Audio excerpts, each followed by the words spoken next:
Hey everybody, welcome to Drive Thru Review 177. Today I'm going to talk about Dawn of the Zeds. This is the second edition of this game from Victory Point Games. This is the first edition in a box with the nicer components. This does have some updates to the first edition game. Basically this game is a States of Siege game, so if you're familiar with their games, there's several games in a line. It's called States of Siege, like Zulus on the Ramparts, Ottoman Sunset, Soviet Dawn, several. The gist of those games is you basically have a small group of people sort of holed up in an Alamo type situation. There's a large, massive army that vastly outnumbers those folks, and then they're trying to hold them off, there's no hope, it's very hard to do. The games are usually difficult to win. This is similar. It's got a zombie theme, obviously. Basically, you are in Farmingdale, and you're kind of like the mayor. There's a character that you can be or pick and choose and be the mayor. You're sort of directing different civilians and refugees coming in from the outside villages around the central town, different types of characters that you can use to try to thwart off these incoming zombies, but then at the same time trying to find a cure and other little idiosyncrasies like that. So the game basically is broken down into 3 difficulty levels. There's sort of a nice intro thing, I'll talk about that, and then a sort of a medium sort of normal game. And then there's kind of like a campaign game that you can play sort of in different modes as well. So there's a lot kind of going on. There's a lot you can kind of customize and configure. And it works well to sort of learn a game, get your feet wet, get the basic system down, and then kind of progress into more and more, not necessarily complex, there's just a lot of sort of thematic and chromatic and story stuff that you can kind of pile on top of this basic system. So let's take a look at it, and then I'll kind of come back and tell you what I think of it. Okay, so I got the game set up here. This is basically the setup for what you call sort of your medium level game. I'll zoom in on the couple of areas of the boards when I show you some examples of play. You got 2 stacks of cards here. These are going to be sort of driving the events of the cinematics of the game, so to speak. You got a nice stack of different character cards here. You can, depending on the scenario, set these up based on the scenario rules or kind of randomly pick them. There's little markers over here that you can use to represent each of the different characters that you picked. You can see I've got 3 there in the middle to start the game. And up here above the board, we've got a nice little player aid on this side, and then a sheet that we're going to kind of use to manage our ammo and our supplies and all kinds of other good stuff over here. You've got 2 combat tables, a ranged combat table and a melee combat table, which is a little bit different. Most States of Siege games, you just kind of roll a dice and then and then you see if you hit them or not. But there's some sort of odds. There's some column shifts and things like that in this game. And then one thing that comes with the game, which I really liked, is this sort of quick setup. So you can just follow quickly this instructions. It gives you some instructions here on how to set up your main draw deck there, and then you can go in here, and it's got a nice little sort of turn-by-turn breakdown of the first 2 turns, and it gives you some options at the end, some choices there. And then in this case, you basically set up the first 2 cards, and it walks you through what your possibilities were, what you can do, and kind of gets you into the game very, very quickly. And if you're familiar with States of Siege, it's going to seem like old hat. But basically what you're going to do is you're going to basically try to get through this deck here. This is your main deck here. Every turn you're going to draw a card, you're going to walk through some different steps, take note of some of the special event text there, and basically try to get through until you get to the National Guard arrives, and then this may or may not end the game, and then you're going to check some different conditions and see kind of how well you did in the game. So you're going to lose the game if at any time one of these zombie units here gets into the town center here. So you can see there's these tracks here, and it's probably not clear. The board's a little bit busy. It's not bad, but it kind of zoomed out this far. It's going to be bad. But there's some different tracks that these different zombie units here are going to move up, and then once one gets in the middle there, you're going to lose. But if you win, there's a couple of nice little sort of story-driven scenarios, different endings based on some of the different goals that you may or may not have accomplished, and then you can kind of read that as sort of part of the little fiction of the universe here. So let's take a look at one of the cards here. So you can see we've got a number here, we've got some icons at the top. This is going to be basically dictating how you set this deck up. So you can set it up a number of different ways, like I said, to sort of drive the story, add complexity and little nuances here and there. Different characters are going to come in. There's an evil doctor, there's sort of a crazy zombie chick that's in there, and she kind of helps the doctor. There's possibilities for like alien artifacts and different kinds of cool stuff like that. So you're going to set this deck up, and then on the first turn you're going to draw this, and you're always going to have these phases here. So you're going to have an RRR movement, which is refugees, rangers, and raiders, and they're going to possibly do some different movements. Then you're going to check for an outbreak. I'll talk about that. Then you're going to see if you're going to consume supplies. This is something you're going to need to be constantly aware of, because you're constantly, most of the time, going to be losing supplies. And then you're going to look at these little icons here. Now there may be, a set of different icons there, and that's where the Zeds, or the zombies, and that indicates which tracks they're going to move up. Then you're going to get a certain number of actions, and then possibly this effect. You need to take note of, maybe this effect is sort of a state effect, so you have to be aware of what conditions are going to be available for this round. It may trigger in one of these earlier phases here, so there's some different color coding that happens. It's pretty straightforward. So if you look in the corner here, we've got this forest track, and you can see this icon here like so. If you move down a little bit here, you can see we've got this little suburbs track here. So the zombie units here are going to start on their white side. If they take some hits, they're going to get reduced there. But they're going to start here. They're going to move up in these spaces on these tracks. Now there's different areas here that have little X's. This is where you're going to have civilians and refugees, or I should call them villagers. They start off as villagers, and not till they get scared away do they become refugees. So you're going to set all these up on the board, and then you'll notice here that these are upside down, because these guys are going to stay where they're at until the zombies actually get to the little village where they're in, like so. So that's where this RRR movement comes in. So if a zombies come in here and then these guys have decided to turn into refugees, then you'll be able to move these, and these guys will be able to move basically the number of spaces indicated here. Now it's possible when you get into the more advanced games, you're going to have raiders who are almost as bad as zombies. They're going to be moving up different tracks, and you'll have to do battle with them. The cool part about that is they'll actually do battles with the zombies themselves, so you kind of roll for that. So they may get taken out by the zombies, they may take out zombies, but they're not your friend. So you're going to resolve this phase, and then you're going to check for the outbreak. You can see this is 9+. And here we've got the infection level here. So different things are going to trigger this infection level to come up. And this is kind of a nice piece. It's got this little skull here with holes in it. That's cool. So as this gets up, we're going to be closer and closer to possibly having an outbreak. So if this is at a 9 or plus, then we're going to trigger an outbreak. And the kinds of things that will drive this up is if you ever have anybody doing hand-to-hand combat with Zeds, so you can have ranged or hand-to-hand, then if you have hand-to-hand, this is going to move up because somebody's going to get infected. If the refugees make it back to the town center, which I'll talk about in a second, then it's going to move up. So there's a lot of conditions. Basically, anytime you interact closely with the zombies, they're going to move up. So the first thing you're going to do when you have an outbreak is you're actually going to drop the infection level by 5 steps, kind of get back to some sense of normalcy. And then you're going to pull a card off the fate deck here. So there's a couple of pieces to this fate deck here. You've got where, so basically you're going to draw new zombies and place them on this track. So these zombies here are normally going to be in a cup. I just got them laying flat here. You can see there's different strengths of the zombies there, and it's got all of these chits here have nice illustrations. You can see there's a little bite taken out of the zombie counter there. So you're going to draw one of these, you're going to place it on the track. First thing you're going to look for is any chaos markers, so any namespace on the board. So you can see this is a farm or St. Thomas Village there. Any namespace that a zombie moves through or has control of, you're going to mark with chaos. So as the zombies sort of coagulate in these different areas, it's going to increase the likelihood that when there's an outbreak, it's going to happen closer to the town center as they move up and then get these chaos markers there. If there's no chaos markers, they may go into a village. If there's no village on the track, there's not a village on every single track, then you're going to go over here to the start, and then new zombies are going to come out. Then you resolve any combat that may happen if there's a villager there or civilians there. The next thing you're going to look at after outbreak is consume supplies. You can see this says 2+. Sometimes it'll say yes, sometimes it'll say no. If it's 2+, you're basically going to count all your civilian units. If you have that many, then it's a yes. You are going to consume supplies. Sometimes this is outright going to say yes or no. So if we look at this track here, this is supplies and ammo. And depending on the scenario, you may get a fixed amount. You may get to start with a random amount. If you consume supplies, it's going to go down like so. Anytime you take a ranged action, you're going to use up ammo. It's going to come down.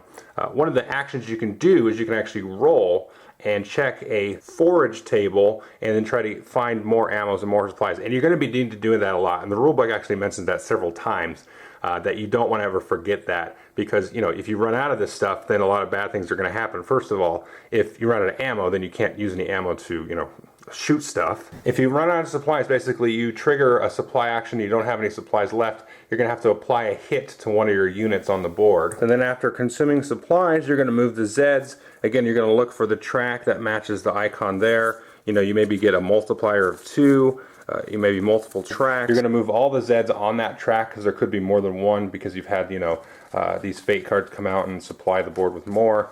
And then if they enter town here, the first thing you're going to do is actually activate this civilian unit. So they start off upside down, just to remind you that they're not activated. You're going to flip it right side up, and then you're going to either have or do combat here immediately with the zombie unit.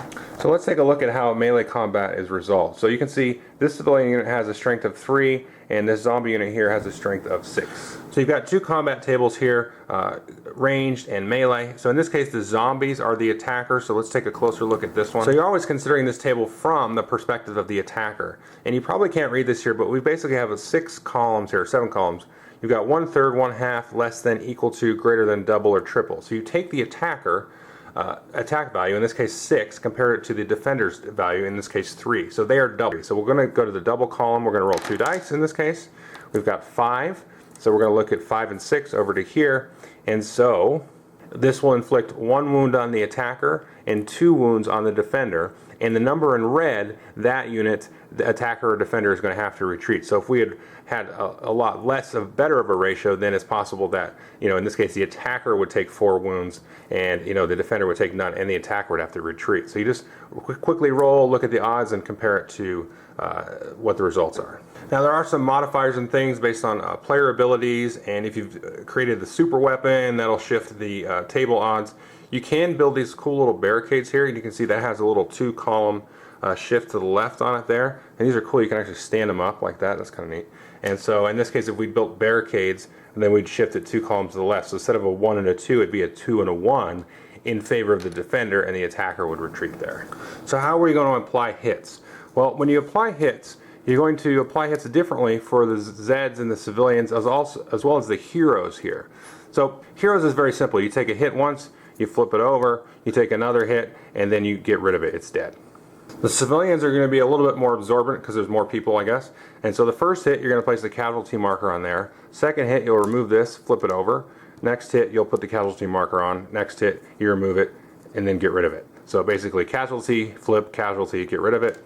And then the zombies, you've got these little dead Zed thing here. And so first hit, you put that. Second hit, you actually flip this over. And then the third hit, then you'll remove this and flip this over like so to the orange side there. And then again, you'll apply 1 hit and then 2 hits, and then it'll be dead. So after you've moved the Zeds and resolved any melee combat, then you can take any number of actions dictated to you by the card. So in this case here, you've got 4 actions. And then again, you've got to remember the event and keep that in mind. There's tons of these. I'm not even going to talk about these different ones here. Now you do also have, again, these different characters over here, and there's quite a few of these, and it gives you their little stats here, their attack value when they're full strength and half strength, as well as a bunch of just different things. Some of these will provide free actions or special abilities. They'll be able to do some of the actions I'm going to talk about a little bit more effectively. Like a common thing is to be able to roll 2 dice for like a forage instead of 1 dice or whatever. You are going to want to make note of the different types of heroes. You can see they come in different colors here. So these teal ones here are scientists, and these are going to help you with healing civilians or anybody that gets wounded and goes to the hospital, as well as doing laboratory research. And you've got all these different kinds here, and some of the cards are going to be based off the different types of heroes. So you want a good mix, I think. That's what I found. You want a lot of different types. So let me just quickly go over all the different actions. They're very, very straightforward. You can move people, you can move refugees voluntarily, 1 space. Civilians 2 spaces, heroes 4 spaces. And remember, you want to try to get the refugees back to the town center. And when you get them in the town center, you sort of have a choice. You can sort of equip them, turn them into civilians, and take civilians maybe out of the hospital, or flip up half-baked civilians, or you want to put them in the refugee camp. Now you want to put them in the refugee camp to kind of score a lot more points at the end of the game. Because if you're sort of a warmonger, you know, sort of like the governor in Walking Dead, then they're not going to like you as much when you're done. But if you take care of them, you kind of mollycoddle them, then you're going to get a little bit better of an outcome. So ideally, you want to put them in the refugee camp. Now remember, the refugees are going to move, you know, on their own in this RR movement phase, you know, on a few turns at least. So you won't have to worry about them too much. Next thing you can do is you can build a barricade that's going to cost 2 supplies and an action, and then you build the little barricades like I was showing you earlier. There is a special barricade, you know, that it's a little bit stronger, that one of the special characters can do. You can do a search and retrieval. Talk about that in just a second. You can do a ranged attack, basically attacking adjacent spaces, and then you're going to roll on this combat table here, and you're going to look at the combat number of that unit. So let's say it was a civilian unit of a 3. You're going to roll 2 dice. And you're going to look at the total, and you're going to do that many wounds to that Zed unit there. The next thing you can do is you can do research, and this is kind of tied in with healing here. So you're going to have a little marker here on the research track. It starts here. So you can research for 1 supply and basically move this up 1 space. But once you start to move it up higher into here, you're going to need to roll a die to see if your research succeeded. So it's going to cost you a supply, it's going to cost you an action, but by getting it up here, you're going to make your healing that much better. So if you look at the bottom here, you can see it's a 6 to heal, and then it's a 5 to heal and a 4+ to heal. So as you get this up, you're going to be able to do better healing here in the hospital and get your civilians and things back to normal health. Now the other thing by getting this up to here is you're going to be able to find the antidote here and also deploy the super weapon. So if you look at the super weapon here, you can see it's got a column shift modifier to the right, and this is actually going to help you also at the end of the game with your end game sort of story and outcome. So if you've developed a super weapon, if you've discovered this here, this is the final component, and then built the antidote, you're going to have a lot more favorable of an outcome. And that is where the search and retrieval here comes in. So once you get to a certain point on the research track, you're going to draw a fate card and figure out where to put this final component. Have one of your guys go out and grab it, bring it back, and then you can get to the point where you can find the antidote. So you want to do that for sort of the story reasons there. Next thing you can do is you can forage. Again, you're going to roll some dice and then take a look at this forage table. Sometimes some characters roll 2 dice, and depending where you are, you'll be able to find supplies or ammo or whatever. And again, you're going to do that early and often. There's some other things here based on the more advanced game, which I haven't played. You can arrest the evil doctor, eliminate the evil zombie girl, and then sometimes you get free action, special actions again, based on the different characters you've selected. But there's just a ton of configurability in all the different cards that you can add here, and you also will customize this fate deck as well based on what kind of scenario you're choosing. Okay, I hope you enjoyed the overview. As I kind of mentioned at the end there, with the whole deck configurability and kind of the different story aspects you can play the game with. This game is sort of a mashup between your traditional States of Siege game. You got your armies approaching into the Alamo situation. But it has some elements that remind me a lot of Nemo's War, which is another Victory Point game about Captain Nemo and the 20,000 Leagues Under the Sea. Is actually based on that book.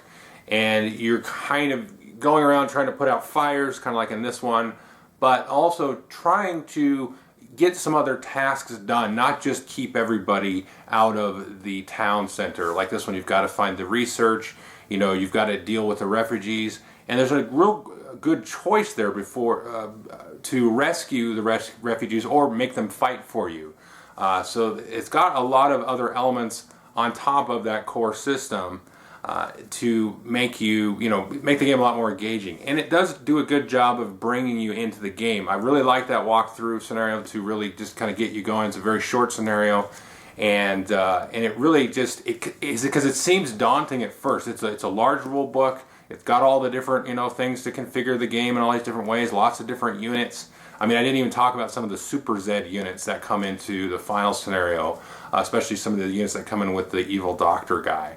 So it's kind of overwhelming first when you open the box, but if you get into that initial scenario, then that second kind of main scenario is going to seem like a piece of cake. You just basically kind of add on some extra actions and you kind of blow it up to a full game. So it works out really well that way. From a gameplay perspective, I really like how the cards, and this is typical of most States of Siege games in some senses, especially good ones like Zulus on the Rampart. It's a great one. The cards, you may have some goals in mind, like I need to get some units over here. These zombies are starting to kind of build up, or I need to go out and spend some time foraging for different ammo and supplies. I maybe need to get to the farm because I get a little bit of a bonus from the supplies over there. Meanwhile, there's a lot of zombies coming in over here. So you have those sort of dualistic kind of choices in a sense. You've got to have some payoff and some give and take based on what you decide to do, and the cards also add to that. So you maybe get a little bonus opportunity. Your heroes fight really well, or the zombies are going to get really angry and crazy coming up one track on this turn, so your plans are totally thrown out of whack. So the game is very difficult to win. I'm now 0-3, so I was kind of debating, like, okay, so should I review this? This is really fun, but I haven't won the game yet. So I said screw it, and then I said I'll review the game. So, but I think it's a good sign. Solitaire games that are too easy, they're few and far between, but they're fun the first few times. But then you're like, okay, we beat that 3 times now. Okay. They seem to have a problem with either being too easy if you kind of get going, or then if you're not doing so well, it's just they knock you out right away. So there are not a lot of games like that, but it seems to be sort of indicative of it. And even like a game of Zulus, which I really like, that'll happen in that game as well. But that game is so quick anyway. So this one is cool though, because you have a lot of that stuff packed in, and it is freaking chaotic, but it has some very nice kind of story elements. And I gotta keep going back to that Nemo's a War thing, where I become very engrossed in the theme of the thing. Whereas like a Zulus, I don't really get engrossed in the theme. I'm really number crunching at the end of the day. I mean, the theme is there sort of persisting kind of in the back of my mind with that. And maybe it's because I played that one quite a bit, and maybe that one is so, I played it so much that it's just like I'm just crunching, and I know that this card's coming up, and I've got to get this other card come out to get a certain type of ammo or whatever, and so my brain has just now crunched that game down to pure numbers in a way. And this one's still fresh. So I'm not really a big zombie guy, but I have been watching Walking Dead lately, when it's a really great show. So I think that's part of the reason I really like this game. And this is definitely has that sort of cinematic, I hate to throw big words out there like cinematic, just fantastic, I'm so into the theme, but it really am. I mean, it has that extra flavor there, and the identifiable characters that have very unique and different abilities and sort of different traits that you kind of get into, and you kind of know, like, okay, this is the crazy guy that likes to go out to the farm and farm resources, and the different town guys. You got the 2 police officers that are very combat oriented. You've got this mayor guy that his abilities are fine, but he looks really cheesy, and and he's kind of rallies all the troops that are in the town center for one turn, so in case everybody's getting closer, he can give a speech and like rally everybody. Everybody gets like a free action on the turn, and it's just like, I don't know. But these kind of little things like that kind of keep you in the game and bring you in that way. And I really like that aspect. It's not faceless. It's not just hordes of zombies. You've got the evil doctor and just all this extra stuff to kind of plant little seeds of memory in your brain about the game. So anyway, that's enough. Dawn of the Zeds, definitely pick this up, and I would say get the nice component copy because you've got real cards, nice thick chits. Like I said, the little bites in the zombie chits is neat, and little touches like that all throughout the game. So I know the board looks a little busy from the camera. At least it gets kind of to me watching it through the camera, but it's not. When you set it up, everything's very clear. The color palette is very, contrasty or whatever, so it looks good. So don't let my video fool you if it does end up looking not so great. But anyway, so thanks.